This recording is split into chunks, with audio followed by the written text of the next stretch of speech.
des musulmans. Et on veut prier. C'est un temps où il y a des hommes et des femmes, des enfants qui vont meurtrir leur corps pendant toute la journée, sans manger ni boire, dans le seul but d'essayer de plaire à un faux Dieu, à une puissance de ténèbres qui s'appelle Allah. Et ces hommes et ces femmes, beaucoup d'entre eux ont un cœur qui cherche la vérité, qui cherche la justice, qui cherche l'équité.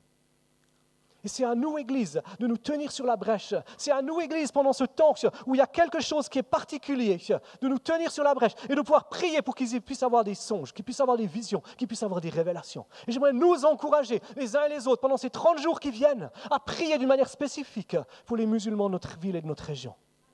Pour que pendant les nuits, Dieu puisse les visiter. Que Jésus puisse leur apparaître dans des rêves.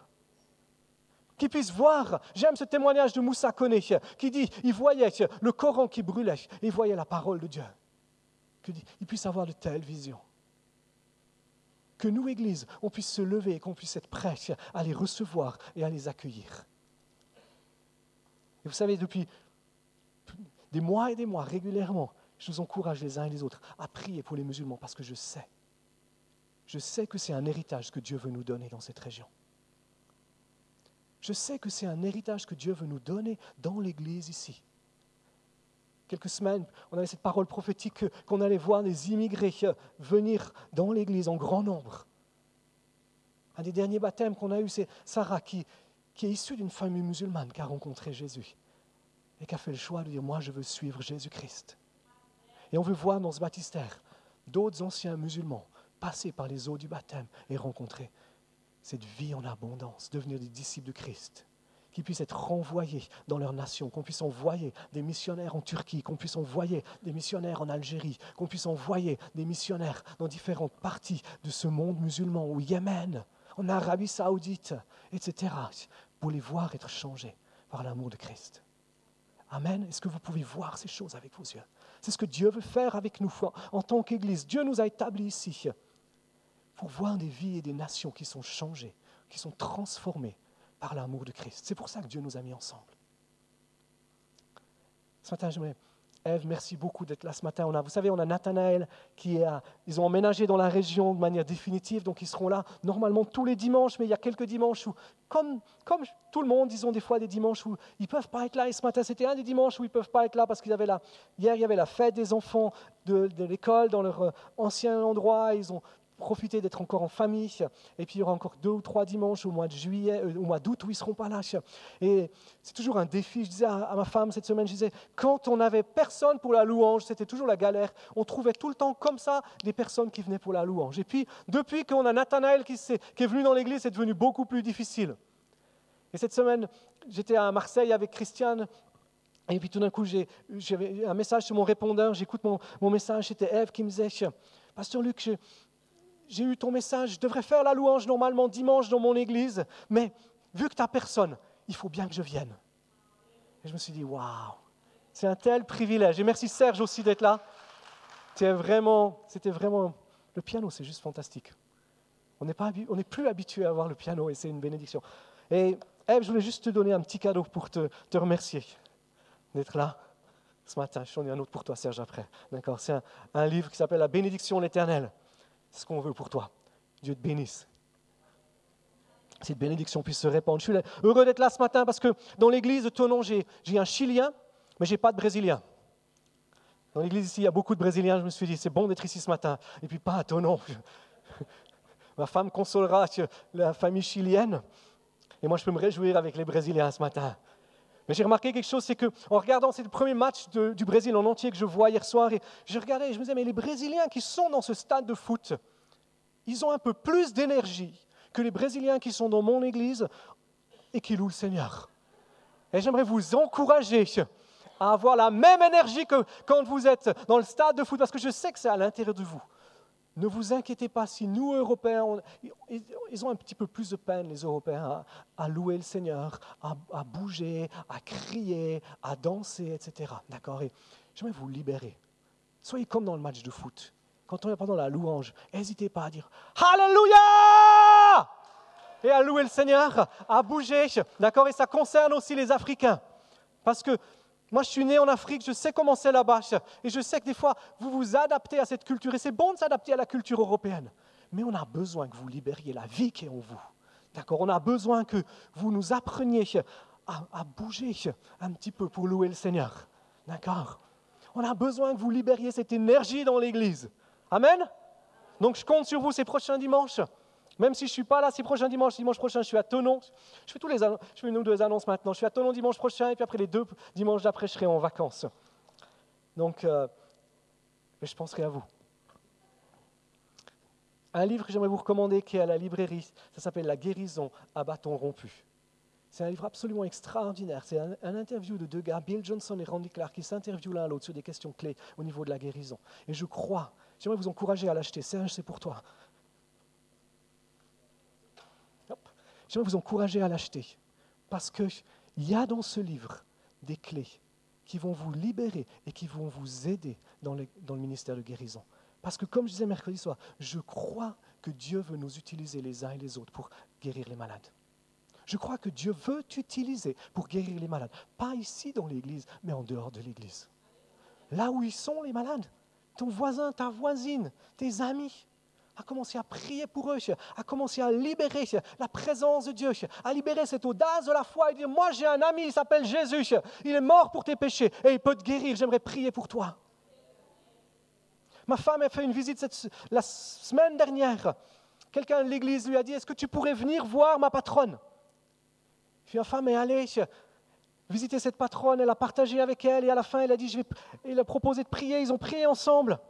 Et quand ma femme est partie, la patronne a couru vers la personne de l'église, elle dit, mais je ne sais pas ce qui s'est passé, mais quand elle a prié, il y avait une chaleur à l'intérieur de moi.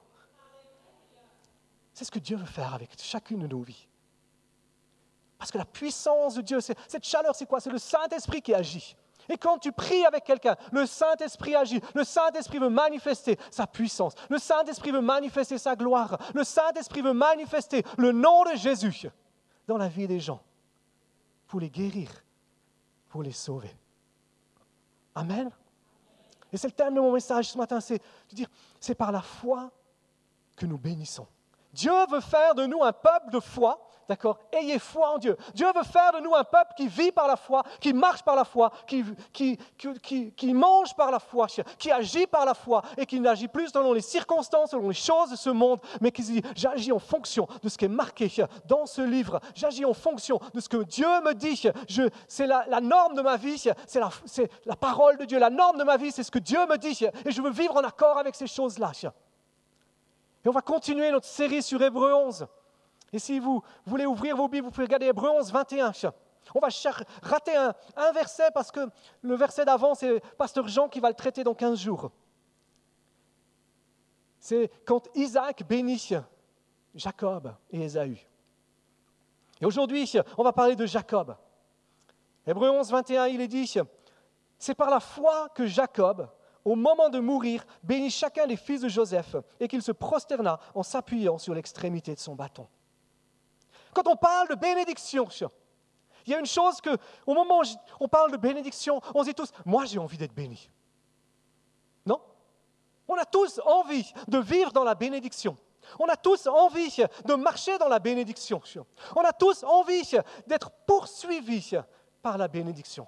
Ah non, Psaume 23, il est dit, le bonheur et la grâce te poursuivront tous les jours de ta vie. Le bonheur et la grâce, c'est la bénédiction de Dieu qui veut nous poursuivre tous les jours de nos vies. Ça, c'est la vraie traduction. D'accord? Dans beaucoup d'autres traductions, c'est t'accompagneront. Mais c'est gentil, t'accompagneront. C'est te poursuivront. Dieu veut nous poursuivre avec la bénédiction. Dieu a prévu qu'on vive dans la bénédiction. Merci, Christiane. Quand vous dites Amen, ça veut dire je suis d'accord. Dieu nous a créés pour vivre dans la bénédiction. Dieu t'a créé pour vivre dans la bénédiction. Dieu a créé ta vie pour que tu marches et que tu vives de bénédiction en bénédiction, de gloire en gloire. Dieu a créé ta vie pour que la faveur et la bénédiction de Dieu t'accompagnent tous les jours de ta vie. Sois là à chaque moment de ta vie. Et des fois on se dit, mais je n'ai pas cette bénédiction. Je ne marche pas dans cette bénédiction. En fait, bénir, ça veut dire simplement invoquer la faveur de Dieu sur une personne pour qu'elle prospère et qu'elle réussisse. C'est ça, bénir. Quand tu bénis quelqu'un, tu invoques la faveur de Dieu. Tu invoques que Dieu vienne manifester sa grâce, que Dieu vienne manifester sa faveur, parce que tu veux voir la personne prospérer, parce que tu veux voir la personne réussir, parce que tu veux voir la personne se développer, tu veux voir la personne entrer dans la plénitude du potentiel de ce qu'elle a pour elle. Et c'est ce que Dieu veut faire avec nous en tant qu'Église. Dieu veut faire de ce lieu un lieu de bénédiction. Dieu veut faire de ce lieu un lieu qui bénit. Dieu veut faire de chacun des membres de l'Église des sources de bénédiction. Dieu t'a créé pour être une bénédiction. Moi, je crois que les gens qui vont venir ici, une des choses qu'ils vont réaliser quand ils arrivent ici, c'est qu'ils sont bénis. C'est qu'il y a la présence de Dieu qui est là. Il y a la vie de Dieu qui est là. Il y a l'amour de Dieu qui est là. C'est ce que Dieu veut faire.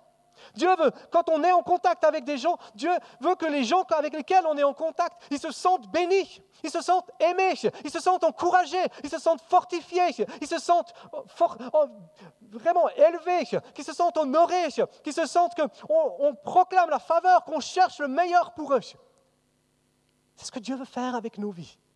Être de celles et de ceux qui bénissent. Je vous donne un exemple. Vous êtes tous retrouvés avec quelqu'un qui parle que de lui-même. Vous savez, ces gens qui sont toujours là. Alors moi j'ai fait ci, moi j'ai fait ça, et puis quand j'étais là, il s'est passé ci, et puis après il s'est passé ça, etc. Vous avez tous rencontré des gens comme ça. Vous les rencontrez une fois, vous les rencontrez 2 fois, et la 3e fois, qu'est-ce que vous faites? Vous déconnectez. Vous dites, mais ça ne m'intéresse pas, je m'en fiche. J'ai besoin qu'on s'intéresse à moi. J'ai besoin qu'on me dise des choses positives sur ma vie. Non? Vous n'êtes pas d'accord? C'est souvent comme ça que ça fonctionne. Dieu veut faire de nous des instruments de bénédiction. Pas pour dire, moi j'ai vécu ci, j'ai vécu ça, j'ai fait ci, j'ai fait ça. Mais pour qu'on soit de ceux, quand on est avec quelqu'un, où on soit toujours là pour l'élever. On soit toujours là pour l'encourager. Toujours là pour le fortifier, toujours là pour le bénir, toujours là pour l'élever, toujours là pour s'intéresser à sa vie et à savoir comment sa vie peut passer du point A au point B.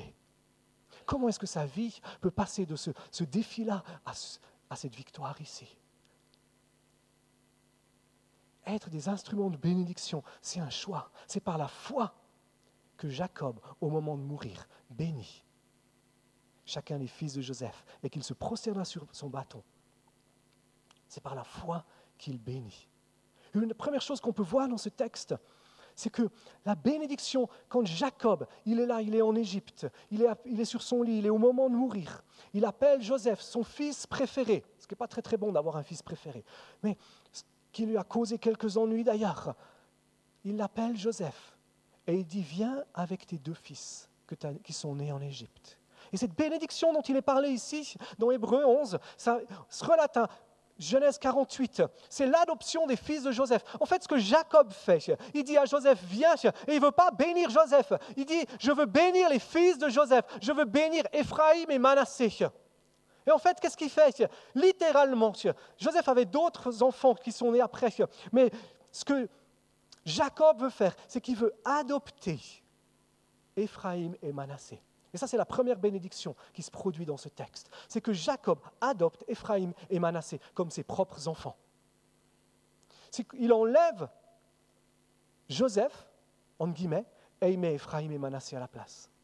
C'est pour ça que si vous lisez les nombres, par exemple, vous allez voir que dans les 12 tribus d'Israël, Ephraïm et Manassé sont là et qu'il n'y a pas de tribu de Joseph.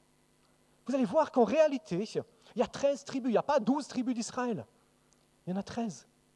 Parce que Lévi est une tribu, au milieu des tribus, dans un seul but, c'est de servir Dieu et d'être l'intermédiaire entre Dieu et le peuple d'Israël. Et Ephraïm et Manassé sont les 2 autres tribus qui font la 11e et la 12e, si vous voulez. Ce qui se passe ici, c'est que ça peut sembler injuste, ça peut sembler anormal. Pourquoi est-ce que Jacob prend Ephraïm et Manassé et il ne prend pas les autres petits-enfants? Comment on pourrait se dire, mais ce n'est pas juste. C'est parce que Jacob a une perspective. Il voit le cœur de Dieu. Il sait que dans le cœur de Dieu, Ephraïm et Manassé ont un appel particulier pour être une des tribus d'Israël. Et il sait qu'en les bénissant, pourquoi l'auteur de l'Épître aux Hébreux, il parle que Jacob a béni Éphraïm et Manassé. Pourquoi est-ce qu'il ne parle pas qu'il a béni tous ses enfants? Parce que c'est ce qu'il a fait. Vous lisez Genèse 49, Jacob a béni tous ses enfants. Mais ici, on s'arrête spécifiquement sur le fait de dire Jacob a béni Éphraïm et Manassé. Éphraïm et Manassé, ils sont nés hors de la promesse de Dieu. Ils sont nés d'une femme égyptienne, hors de la bénédiction. Quand Joseph a épousé cette femme égyptienne, il n'a pas pu avoir la bénédiction de son père parce que son père était éloigné. Cette femme était une femme ennemie, une femme hors de l'alliance de Dieu.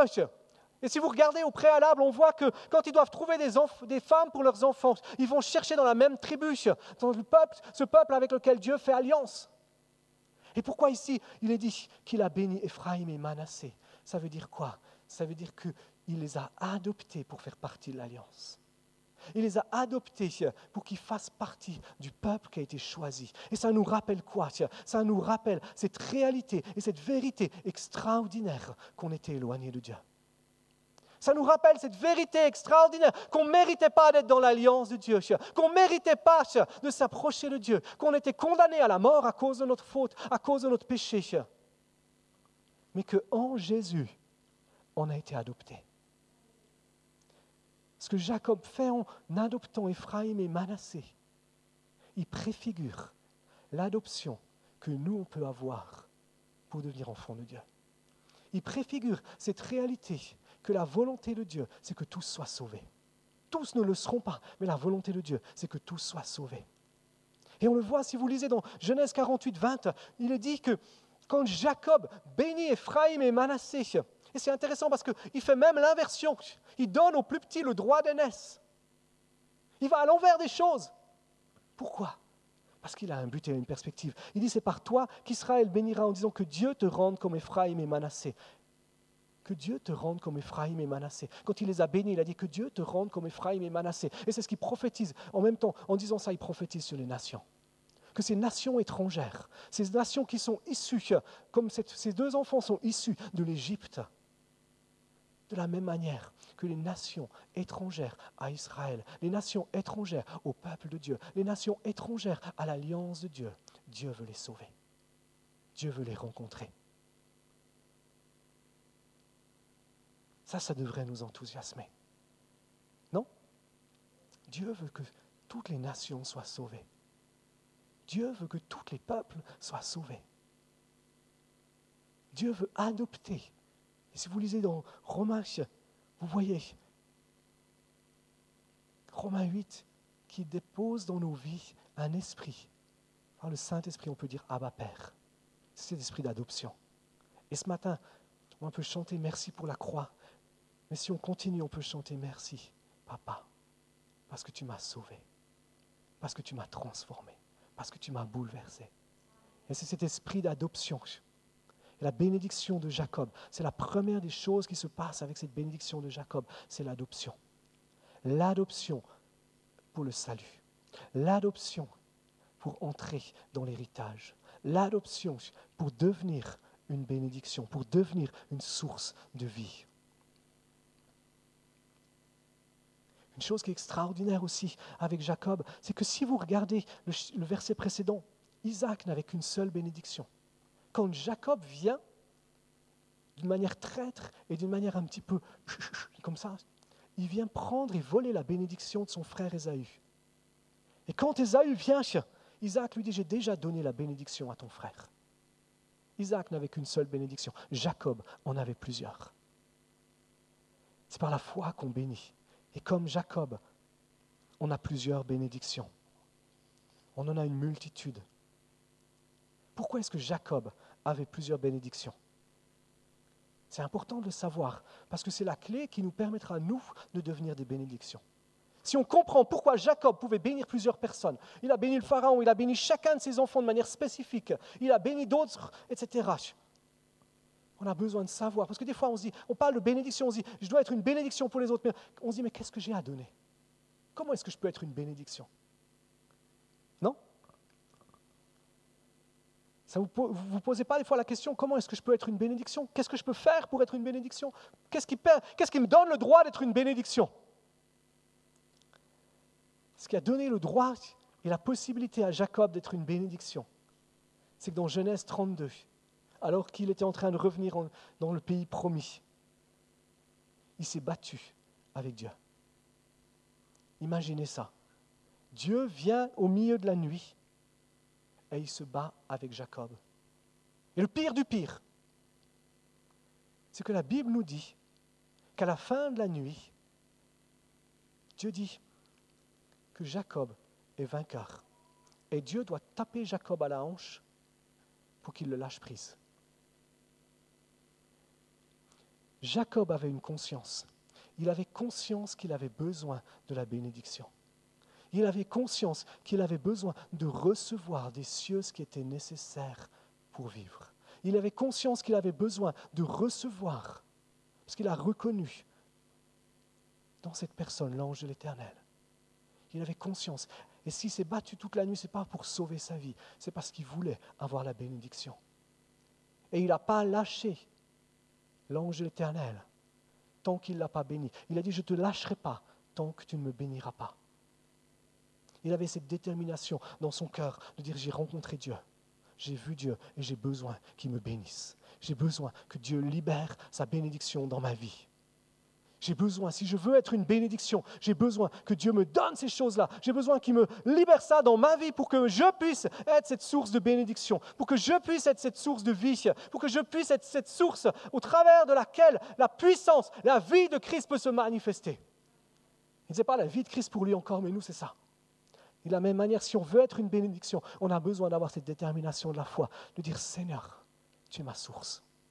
Seigneur, tu es la source duquel tout vient. J'ai besoin que tu me bénisses. J'ai besoin de ta présence. J'ai besoin de ta vie. En fait, la seule chose qu'on a besoin, c'est la présence de Dieu. Quand on a la présence de Dieu, tout est là. Des fois, on cherche les exaucements au lieu de chercher la présence de Dieu. On cherche, on dit, Seigneur, s'il te plaît, bénis-moi. S'il te plaît, je suis surpris du nombre de chrétiens qui prient, s'il te plaît, Seigneur, bénis-moi. Fais ci pour moi, fais ça pour moi, etc. Au lieu de dire, Seigneur, j'ai soif de ta présence. Tout ce dont j'ai besoin, c'est ta présence. Tout ce dont j'ai besoin, c'est ta présence. Tout ce dont j'ai besoin, c'est ta présence. Parce que quand ta présence est là, tout le reste coule. Tout le reste vient, tout le reste est là. Quand la présence de Dieu est là, on a tout. David va dire, un jour dans tes parvis vaut mieux que 1000 ailleurs. Soyons, si on veut être ce peuple de bénédiction, et c'est pas si Dieu nous appelle à être ce peuple de bénédiction, soyons ce peuple qui, comme Jacob, se bat pas avec Dieu, mais comme Jacob, a cette détermination de dire, Seigneur, je veux ta présence. Je veux ta présence. Soyons de ce peuple qui poursuivons la présence de Dieu. Qui soyons affamés de sa présence. Qui venons pas juste pour prier parce qu'il faut prier. Qui venons pas juste prier parce qu'on a besoin que quelque chose se passe. Mais qui venons prier pour dire, Seigneur, j'ai soif de ta présence. Seigneur, je veux être avec toi. Je veux passer un moment avec toi. Je veux juste être là avec toi, dans ta présence. Juste pour être un moment avec toi. Pouvoir prier et dire, Seigneur, à qui est-ce que j'irai? Tu as les paroles de la vie. Soyons ce peuple qui poursuivons la présence de Dieu, parce que c'est de cette base-là qu'on va être des bénédictions. C'est ce fondement-là qu'on va être des bénédictions.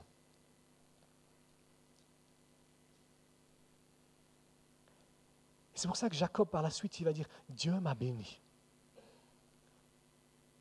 Dieu m'a béni. Quand il va rassembler ses fils, il va dire, Dieu m'a béni. Et je vais être une bénédiction pour vous. Et je vais vous bénir. Il rassemble Ephraïm et Manassé, il dit, Dieu m'a béni. Et je vais vous bénir. Parce que je sais que je suis béni. Je peux bénir. Parce que tu sais que tu es béni, tu peux bénir. En fait, la bénédiction, elle n'est pas pour nos vies. Arrêtons de croire que la bénédiction, elle est pour nos vies. Tant que tu veux la bénédiction pour ta vie, tu n'auras pas la bénédiction. Tant que tu veux que Dieu te bénisse toi, pour ton propre toi, ta propre joie, la propre personne que tu es, tu n'auras jamais la bénédiction. La bénédiction de Dieu est pour les autres. Dieu veut te bénir pour que tu sois une bénédiction. Et tant qu'on n'est pas prêt à dire « je veux être béni pour être une bénédiction », ça ne marche pas. Jacob, quand il a été béni, il a reçu la bénédiction que Dieu lui a donnée, de la même manière que quand Dieu a béni Adam et Ève, de la même manière que quand Dieu a béni Abraham, de la même manière que quand Dieu a béni Isaac, de la même manière que quand Jésus a béni ses disciples. Ce n'est jamais pour eux. Il dit les nations seront bénies. C'est toujours les nations qui seront derrière. C'est toujours les générations suivantes qui seront derrière. Moi, je suis tellement reconnaissant d'avoir une famille qui a servi Dieu. D'avoir un père qui était pasteur, un grand-père qui a implanté une église, un arrière-grand-père qui était pasteur. Même si ce n'est pas la même famille d'église que je suis aujourd'hui. C'était des hommes qui cherchaient Dieu. Des hommes sur lesquels Dieu avait mis sa bénédiction. Et ça coule.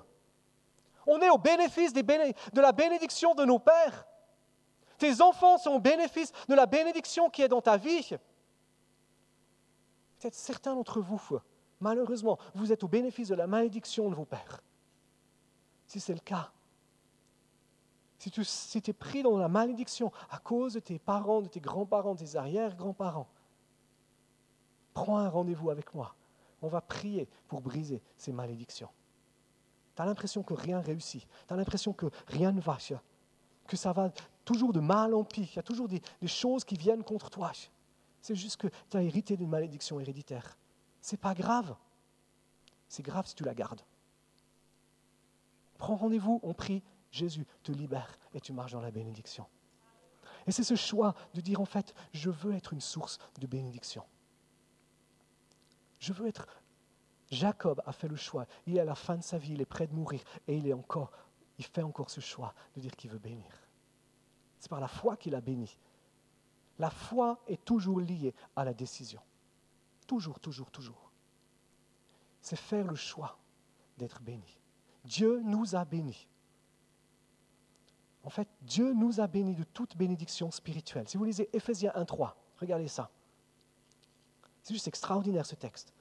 Paul prie. Si vous regardez le ministère de Paul, Paul ne cherche jamais la bénédiction. En fait, dans la Bible, dans le Nouveau Testament, jamais on voit Dieu nous dire de prier pour avoir la bénédiction. Dieu nous prie, est toujours là avec le fait d'aller, d'être pour l'autre. Toujours, Dieu nous centre sur les autres. Matthieu 6:33, cherchez d'abord le royaume de Dieu, et toutes choses vous seront données par-dessus. Certains d'entre nous ce matin, on a besoin de faire un choix. On a besoin de faire le choix d'arrêter de se concentrer sur notre propre personne. D'arrêter de se concentrer sur notre propre moi. Moi, dans ma propre personne, pour moi-même, etc. On a besoin, certains d'entre nous ont besoin de faire ce choix, de dire, je veux me décentrer de moi. Je veux arrêter de m'intéresser à mes besoins. De toute façon, Dieu connaît mes besoins. Honnêtement, il les connaît. Il connaît ton compte en banque. Il connaît cette maladie qui t'affecte. Il connaît la situation de tes enfants. Tu n'as pas besoin de lui rappeler tous les jours. Par contre, tu peux chercher sa présence. Tu peux chercher sa vie. Tu peux chercher sa grâce. Tu peux chercher Dieu. Pouvoir dire, Seigneur, tout ce que je veux, c'est toi. J'ai confiance que tu t'occupes de ça. Ce que je veux, c'est être une bénédiction. Tu m'as béni. C'est la première chose. C'est de dire, mais Éphésiens 1:3, vous avez trouvé, béni soit le Dieu et Père de notre Seigneur Jésus-Christ, qui nous a bénis de toute bénédiction spirituelle dans les lieux célestes en Jésus-Christ. Colossiens 2:10, vous avez tout pleinement en lui, qui est le chef de toute principauté et de tout pouvoir. On a tout en Jésus. Il nous a déjà tout donné. Les cieux sont ouverts pour nous. Il n'y a rien de plus qu'il peut faire pour nous donner quelque chose. Tout a été acquis. Tout a été acquis. On est béni de toute bénédiction spirituelle. Tu es béni de toute bénédiction spirituelle. Merci Lia. Et ça devrait nous enthousiasmer un petit peu plus que ça. Je suis béni, tu es béni de toute bénédiction. Dieu a tout donné pour toi. Dieu a tout acquis pour toi. Les cieux sont ouverts pour ta vie. Alors tu dis, oui, mais c'est bien beau, mais moi, je ne vis pas ces choses-là. Je ne marche pas dans cette dimension-là, d'accord?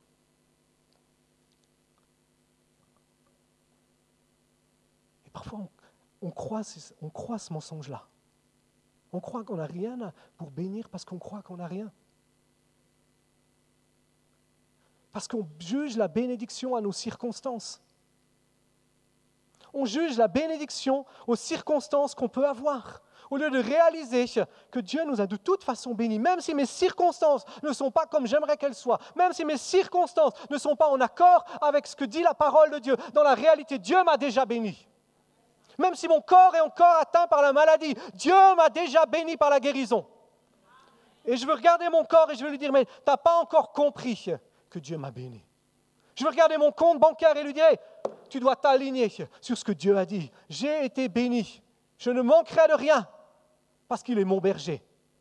Il pourvoit à tous mes besoins avec générosité, avec largesse, selon sa gloire. Est-ce que Dieu est glorieux? Oui ou non? C'est cette réalité de dire, j'ai tout reçu en lui. Je veux vivre dans cette assurance, je veux vivre dans cette plénitude. Et je ne vais pas laisser les choses que je vois avec mes yeux déterminer ce que je crois. Mais je veux amener mes circonstances à s'aligner avec ce que je crois. Je veux appeler mes circonstances à dire maintenant, vous devez vous aligner sur la parole de Dieu. Tu dis, par exemple, mais être une bénédiction, c'est aussi par exemple être une bénédiction financière.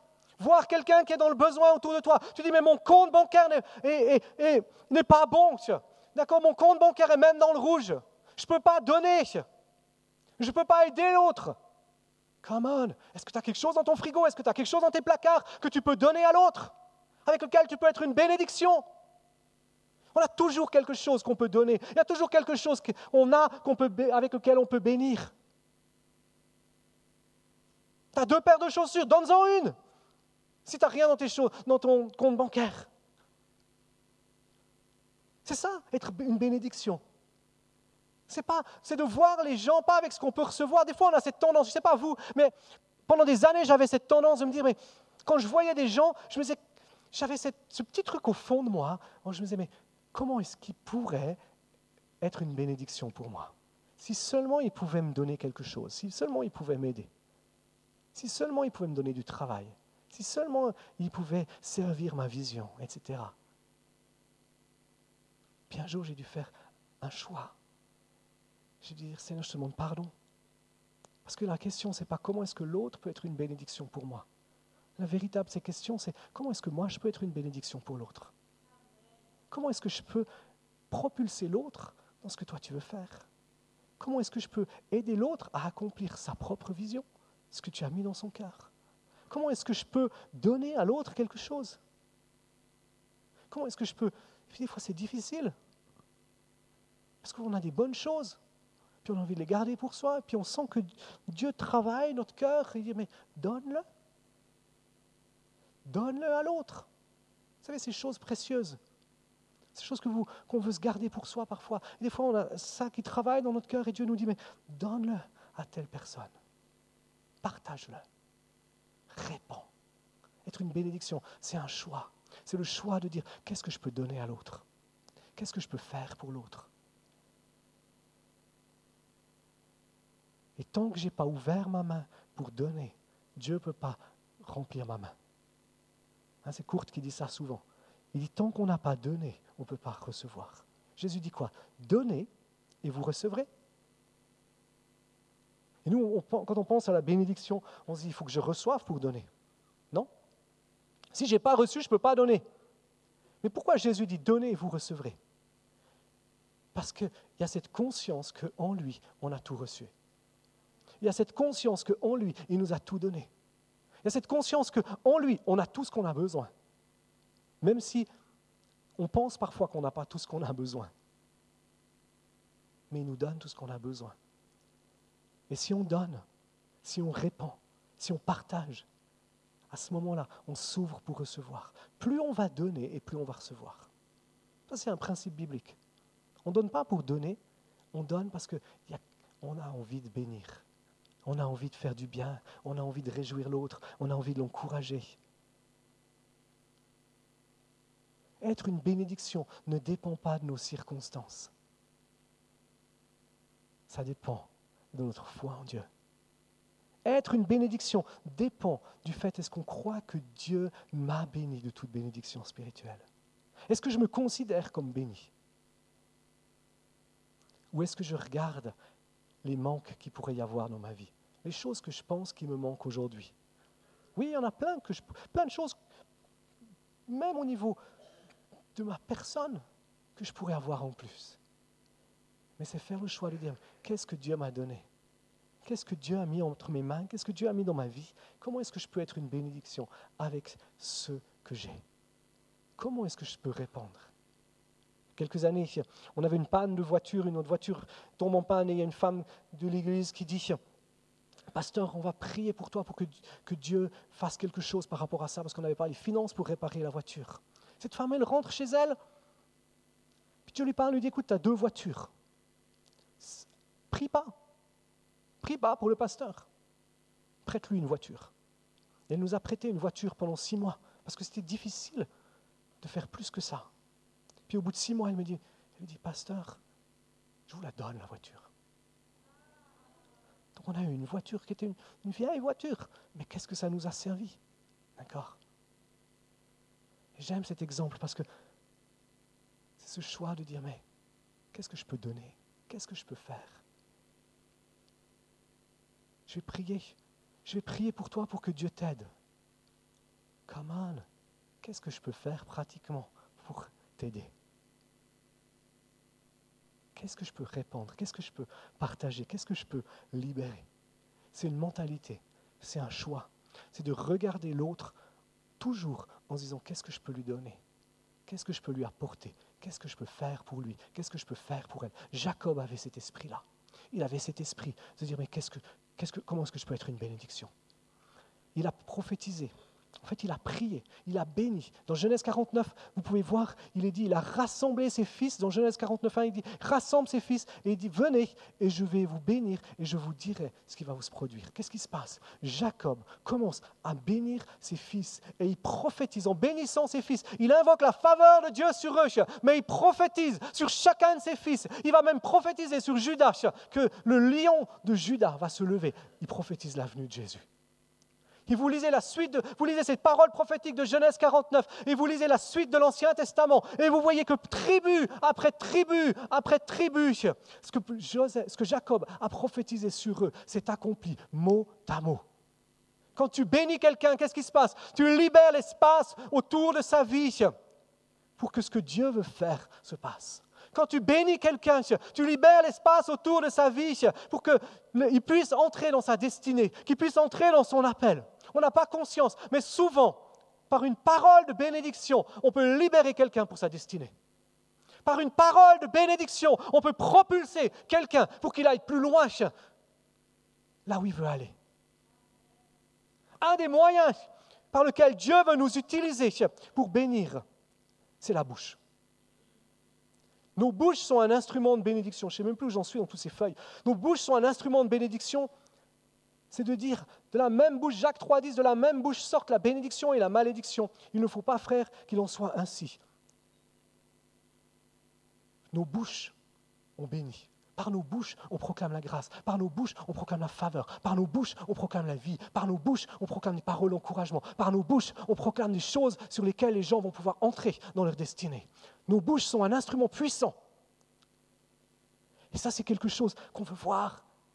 Si les gens viennent à l'église et que par nos bouches, on leur dise des choses. Je me souviens, il y a Thierry, il y a quelques années, je suis venu prêcher un dimanche matin. Thierry arrive à l'église et puis, je ne sais plus qui était à l'accueil. Et puis je dis à Thierry, ça m'a marqué, je lui dis à Thierry, mais bienvenue, ça fait plaisir de te voir. Puis la personne qui était à l'accueil, elle me dit, mais ça fait longtemps qu'il vient à l'église. J'ai dit, je sais que ça fait longtemps qu'il vient à l'église, mais je suis quand même content de le voir. Come on. C'est pas parce qu'il vient depuis longtemps à l'église que c'est normal qu'il vienne à l'église. Non, rien n'est normal. Des fois, je dis à quelqu'un, je dis merci d'avoir fait le ménage. C'est normal. Je dis non, c'est pas normal. C'est une grâce que tu aies fait le ménage. C'est un privilège. Merci d'avoir investi du temps. Merci d'avoir investi de ton argent pour venir faire le ménage. C'était beau de voir Dominique et Daddy et toute leur famille faire le ménage l'autre jour. Ils sont venus en famille ils ont pris les aspirateurs. Daddy, il a préparé l'aspirateur pour Dominique. Et puis après, ils se sont mis, toute la famille, les enfants étaient en train de jouer dans un coin. C'était beau à voir. Merci d'avoir fait. Par nos bouches, on bénit. Par nos bouches, on encourage. Par nos bouches, on proclame ses paroles. Par nos bouches, on libère la faveur. On bénit de manière intentionnelle. C'est un choix, c'est une décision. Je suis intentionnel quand je veux bénir quelqu'un. C'est jamais de manière non intentionnelle. C'est jamais, oh, par hasard, tout d'un coup, oh, je t'ai béni. Non, on fait les choix, on décide. Tu te lèves le matin et puis tu fais le choix de dire, mais qui est-ce que je vais pouvoir bénir aujourd'hui? Qui est-ce que je vais pouvoir bénir aujourd'hui? Tu te lèves le matin et tu dis, Seigneur, donne-moi une occasion de bénir. Donne-moi une occasion d'encourager. Donne-moi une occasion de faire du bien. Donne-moi une occasion d'être une source de vie. Et on en croise tous les jours des gens qui ont besoin d'être bénis. Tu sais, si chaque jour ou chaque semaine, tu vas prendre ton essence. Et quand tu vas prendre ton essence, tu vois celui tu payes à la personne et tu lui dis, merci beaucoup. Vous êtes resplendissant aujourd'hui. Merci pour ce travail que vous faites. Quand tu vas au restaurant, ou quand tu vas manger à la cantine, puis que tu vois, ou des fois moi je suis aux toilettes, tu vas dans les toilettes publiques, et tu vois la personne qui est en train de nettoyer. Et que tu t'arrêtes vers la personne, tu lui dis, mais merci pour ce que vous faites. C'est tellement bon de pouvoir arriver dans des toilettes qui sont propres. Merci pour votre travail. Je sais combien c'est difficile. J'aimerais vous dire merci. Vous savez ce que ça peut changer dans la vie d'une personne? C'est un choix. C'est intentionnel. Tout ce qu'on considère comme normal, commençons d'oser dire merci. Vous savez, quand on parle de bénir, c'est invoquer la faveur de Dieu sur quelqu'un, vouloir le succès et la prospérité de la personne. On n'a pas besoin de mettre Dieu dedans. On n'a pas besoin de dire que Dieu te bénisse. Non. On peut dire, tu vas réussir, tu vas avoir du succès, ça va marcher. Vous faites un super boulot, ça fait la différence que vous faites, etc., etc., etc., etc.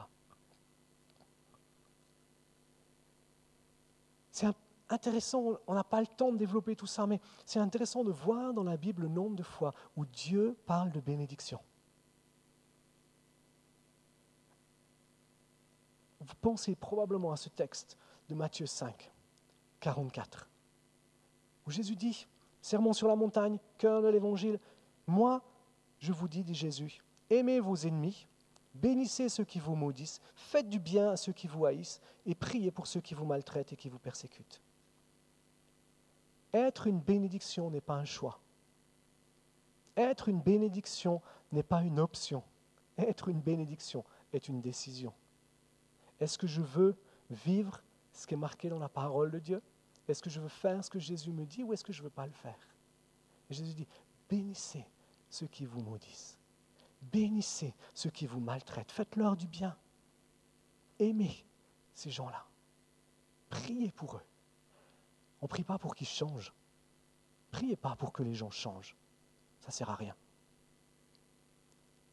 Priez pour que la faveur et la bénédiction de Dieu viennent sur eux. Et quand vous priez que la faveur et la bénédiction de Dieu viennent sur les gens, quand vous les bénissez, vous libérez la présence de Dieu sur leur vie. Et automatiquement, ce que Dieu veut faire va se faire.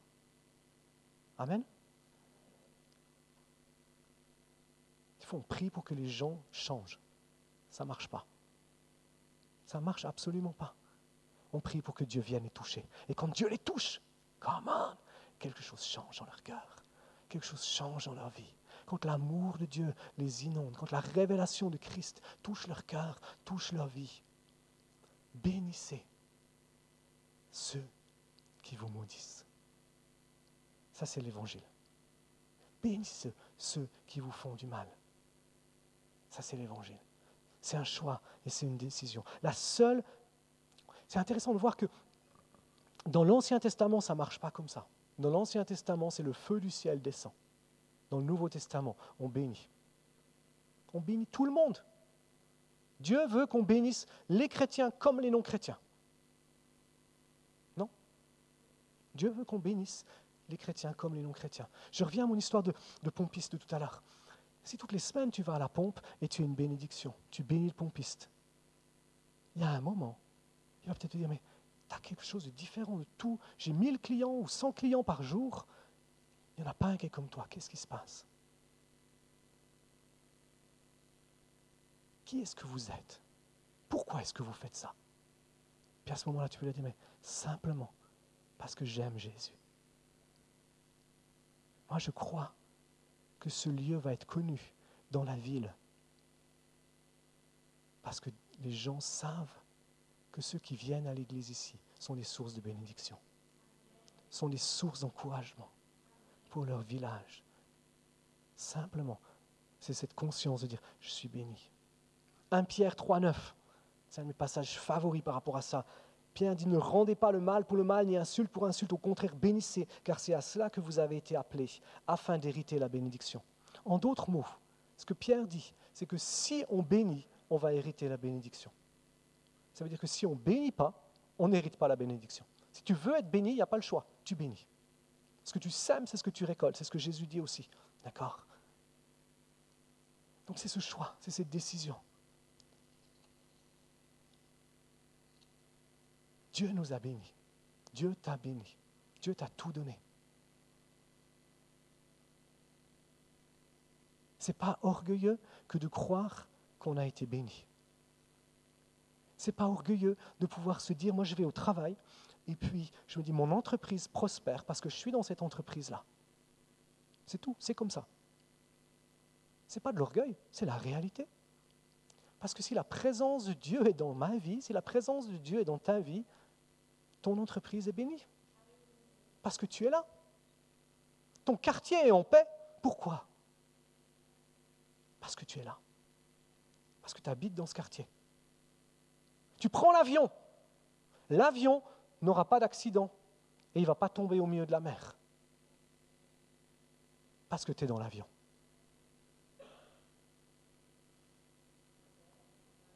Parce qu'on est béni. Parce que Dieu nous garde, Dieu veille sur nos vies, Dieu nous protège. C'est cette réalité de se dire, mais arrêtons de nous voir, des fois on se voit en tant que chrétien comme les moins que rien, comme les petits derniers, comme les pécheurs sauvés par grâce. Mais c'est soit on est pécheurs, soit on a été sauvés. Par la grâce. Réalisons qu'on a un trésor à l'intérieur de nos vies. Il s'appelle Jésus.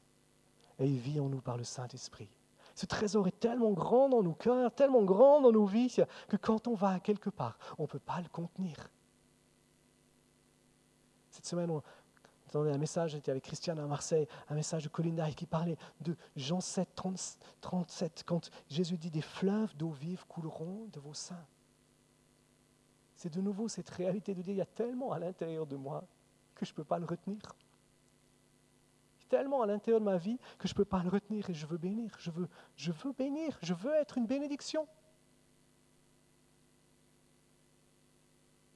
Qu'est-ce qui nous retient? Qu'est-ce qui nous empêche d'être des bénédictions?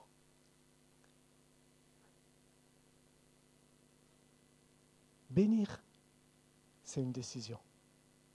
Est-ce qu'on est prêt? Est-ce que tu es prêt? Est-ce que je suis prêt à faire le choix de dire je veux être une bénédiction? Je veux être une bénédiction. Est-ce que tu es prêt à faire ce choix? De dire, je veux être une bénédiction. J'arrête de me centrer sur moi et sur ce que je n'ai pas, et je me centre sur Christ et sur l'autre. Est-ce que tu es prêt à faire ce choix-là? Est-ce que tu es prêt à prendre cette décision? De dire, c'est ce que je veux vivre. Qu'est-ce que j'ai? C'est une autre question. Qu'est-ce que j'ai? Qu'est-ce que je peux, avec ma vie, pas au niveau matériel nécessairement, mais qu'est-ce que j'ai que je peux, avec lequel je peux être une bénédiction pour les gens qui m'entourent? Bertrand, il n'est pas là ce matin, mais une des choses avec lesquelles il est une bénédiction, il a une voisine qui est âgée et il l'aide régulièrement pour différentes choses. Ça, c'est être une bénédiction. Qu'est-ce que je peux faire?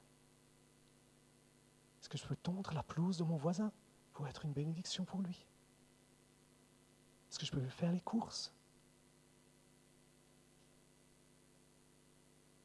Est-ce que je peux aider à ramasser quand il y a quelque chose qui est tombé à quelque part pour être une bénédiction?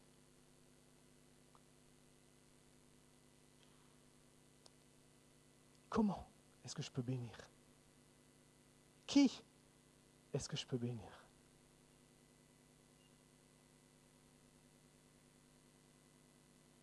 On va juste prier. Saint-Esprit, merci pour ta présence. Merci pour ta vie. Merci parce que tu agis maintenant.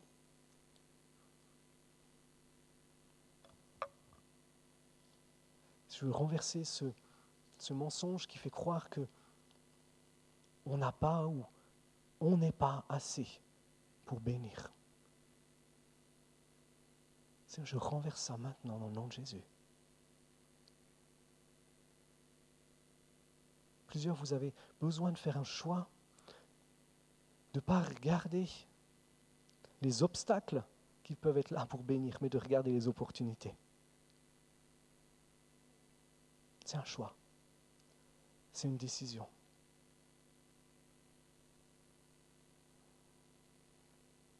Certains,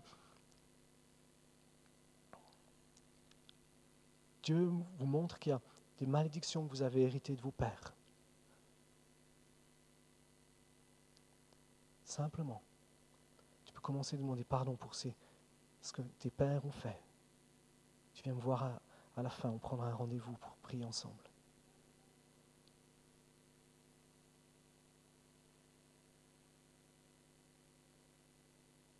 Tu es peut-être là et tu dis, mais j'y arriverai jamais.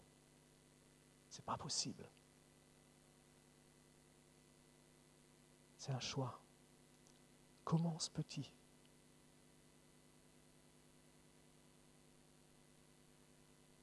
Prends la décision.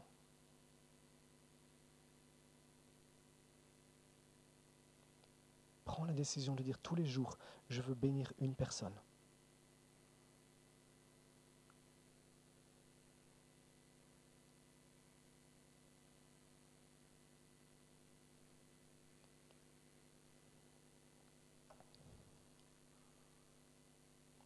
Merci Saint-Esprit.